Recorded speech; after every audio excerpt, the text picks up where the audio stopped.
लब्बैक वालों, बहुत सारी ऐसी वीडियोस हैं, बहुत सारे ऐसे लब्बैक के हवाले से पैगामात हैं जो आपको दिखाने वाले हैं। और क्या करें, जो भी वीडियो अपलोड करते हैं वो वीडियो डिलीट हो जाती है। लेकिन इंशाल्लाह ये हम कहते हैं ना कि जब भी कभी इंशाल्लाह ये सोशल मीडिया से ये पाबंदी ख़त्म हो जाएगी तो फिर इंशाल्लाह पता चलेगा कि सोशल मीडिया और लब्बैक का वर्क कैसा है। बरकैफ चले, लब्बैक जो है वो पाकिस्तान बचाओ मार्च वो लाहौर के अंदर दाखिल हो चुका है। अभी मैं यहाँ पे मैं वही बात करूंगा, वीडियो आपको क्या दिखाऊं, लेकिन एक मैं आपको सिर्फ की सीन जो है वो मैं आपको दिखाता हूँ।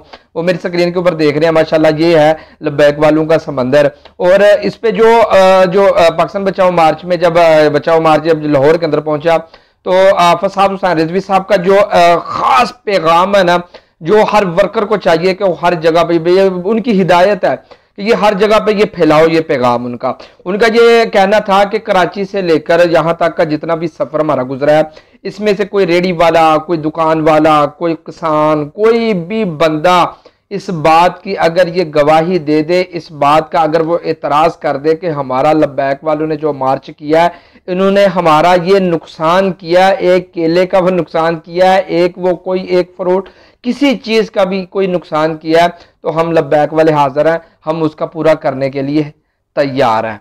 ये सबसे बड़ा साद रिजवी साहब का ये पैगाम है। और हर ये उस बंदे के मुंह के ऊपर ये तमाचा, ये जूता है जो ये कहते थे लब्बैक वाले ये जी इस तरह करते हैं, जी लब्बैक वाले इस तरह करते हैं, जी लब्बैक वाले ये करते हैं, लब्बैक वाले वो करते हैं।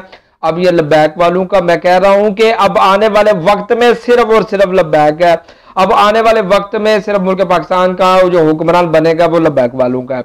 सीधी सी बात है, अब आगे पीछे वाली बात कोई नहीं है। अभी लाहौर तक ये समंदर पहुंचा तो इसकी आप देख रहे हैं कि लोगों का हजूम भी वो आप देख रहे हैं, लोगों की मोहब्बतें भी आप देख रहे हैं। अब ये वो जो जजों की सीटों के ऊपर बैठकर, कुर्सियों के ऊपर बैठकर वो ये कहते थे ना, लाओ अपनी तुम्हारी जमात कौन सी है, तुम्हारा तो मेन स्ट्रीम जो है वो आपकी जमात नहीं है। अब उनको भी पता चल चुका होगा। तो इंशाल्लाह मैं ये कहता हूं कि हर वर्कर को जितना हो सकता है वो अब ज्यादा से ज्यादा ये वर्क अपना तेज करे। इंशाल्लाह आने वाले वक्तों में लब्बैक बहुत बड़ा इनकलाब लाने वाली है।